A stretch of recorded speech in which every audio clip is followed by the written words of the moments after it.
Okay. Then IHMs, Institute of Hotel Management, IHM. അതുപോലെ graduation ലെവലിന് ശേഷം IIMസിനകത്ത് admissions കിട്ടുക.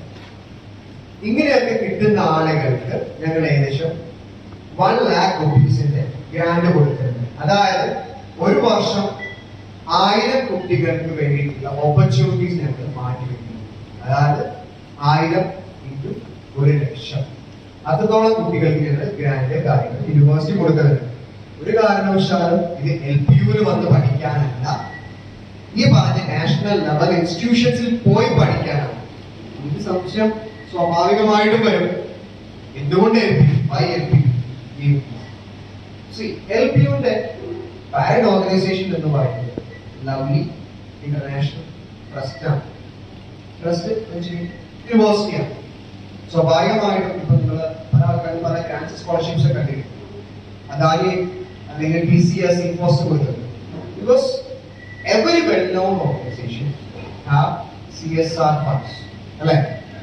അപ്പം CSR ഫണ്ട് മുഖാന്തരം ഞങ്ങൾ ഡിസേർവിംഗ് ആയിട്ടുള്ള ചോദിക്കുമ്പോൾ അവർക്ക് അറിയാവുന്ന കുറച്ച് ട്രഡീഷണൽ ആയിട്ട് കോഴ്സസ് ഉണ്ടാവും. എഞ്ചിനീയറിംഗ്, ലോ, BBA അങ്ങനത്തെ കുറച്ച് കോഴ്സസ് ഉണ്ടാവും അവർക്ക് അറിയാവുന്ന.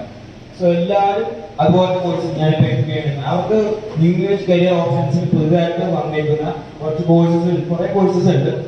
അതൊന്നും അവർക്ക് അറിയില്ലായിരിക്കും. അപ്പൊ നമ്മളാണ് ഇത് അവർക്ക് എത്തിച്ചു കൊടുക്കേണ്ടത്. നമുക്കത് അറിയണമെങ്കിൽ നമ്മൾ അതിനെക്കുറിച്ചുള്ള ഇൻഫർമേഷൻസും അതിനെക്കുറിച്ചുള്ള നോളജും നമ്മൾ അക്വയർ ചെയ്യണം. ഓക്കെ.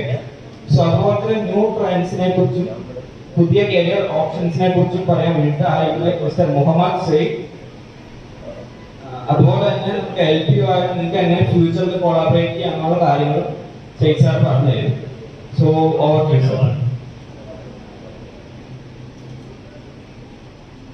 നമ്മളിവിടെ എല്ലാവരും കൂടിയിരിക്കുന്ന മേജർ അജണ്ട എന്ന് പറഞ്ഞു കഴിഞ്ഞാൽ കരിയറുമായിട്ട്, കുട്ടികളുടെ കരിയറുമായിട്ട് ബന്ധപ്പെട്ട ഡിഫറെന്റ് കാര്യങ്ങൾ ഡിസ്കസ് ചെയ്യണം. അതിനകത്ത് തന്നെ വരുന്ന ഡിഫറെന്റ് പ്രോഗ്രാംസ്, കൺവെൻഷനും അൺകൺവെൻഷനും, അതുപോലെ ന്യൂ ഏജ് കരിയർ ഓപ്ഷൻസ് എന്തൊക്കെയാണ് നമ്മൾ മനസ്സിലാക്കാൻ വേണ്ടിയിട്ടാണ്. ബേസിക്കലി ഒരു 12th കഴിയുന്ന സമയത്ത് അല്ലെങ്കിൽ 12th കഴിയാൻ പോകുന്ന സമയത്ത് ഏത് കുട്ടിയുടെയും മുമ്പിൽ ഉണ്ടാവുന്ന 2 ഓപ്ഷൻസ് ആണ്. എന്തൊക്കെയായിരിക്കും? മെഡിസിനും എഞ്ചിനീയറിംഗ്. ബേസിക്കലി നമ്മളെല്ലാവരും അറിയുന്നത്, എല്ലാവരും ചിന്തിക്കുന്ന 2 ഓപ്ഷൻസ് ആണ്. അത് മേ ബി എന്റെ ചെറുപ്പകാലത്ത് ഞാനും അത് തന്നെയാണ് ചിന്താക്കുന്നത്. അപ്പൊ നമ്മളത് ഫോളോ ചെയ്യണം. ട്രഡീഷണൽ ആയിട്ട് നമ്മൾ ഫോളോ ചെയ്യുന്ന 2 കാര്യങ്ങൾ എഞ്ചിനീയറിംഗ് ആൻഡ് മെഡിസിൻ. ഇതല്ലാതെ ഇന്ന് ഒരുപാട് ഓപ്ഷൻസ് അവൈലബിൾ ആണ്. അതായത് കൺവെൻഷണൽ, അൺകൺവെൻഷണൽ അല്ലാതെ ന്യൂ ഏജ് എന്ന് പറഞ്ഞ ഒരുപാട് ഓപ്ഷൻസ് നമ്മൾ എന്ത് ചെയ്യുന്നുണ്ട്, നെറ്റിൽ നിൽക്കുന്നുണ്ട്. സാർ നേരത്തെ പറഞ്ഞു പോലുള്ള മറ്റുള്ള ഒരുപാട് ഓപ്ഷൻസ് ഇന്ന് അവൈലബിൾ ആണ്. അപ്പൊ നമ്മൾ അതൊക്കെ എന്ത് ചെയ്യണം, കുട്ടികളിലോട്ട് എത്തിച്ചു കൊടുക്കാൻ നമ്മൾ ബാധ്യതയാണ്. നിങ്ങൾക്കറിയാം, സാറിപ്പോ നേരത്തെ നിങ്ങൾക്കൊരു ഫോട്ടോ കാണിച്ചിട്ടാണ് ഒരു മെഡിക്കൽ കാൻഡിഡേറ്റ്. അതായത് ഇന്ത്യയിൽ ഏകദേശം What is the first phase of the question? First inside phase.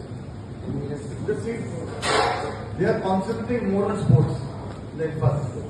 I always feel that sports is more important than education right now, because India has not got any Olympics. India has not got an Olympic medal, gold medal at the moment. So the policy of the government will be more concentrated on sports. I was talking about the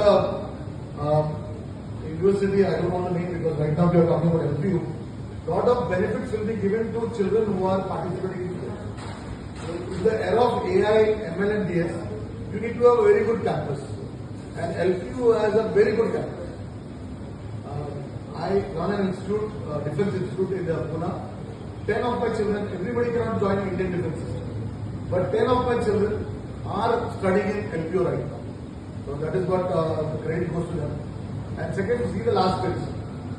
When they were talking about scholarships, LPU itself is giving a lot of scholarships, but then they are giving scholarships to children who want to go to IITs, who want to go to NITs, IIMs, NITs, NLUs, and IHMs also, including hotel management. And also for NIFT design. How many of you have heard about USEED?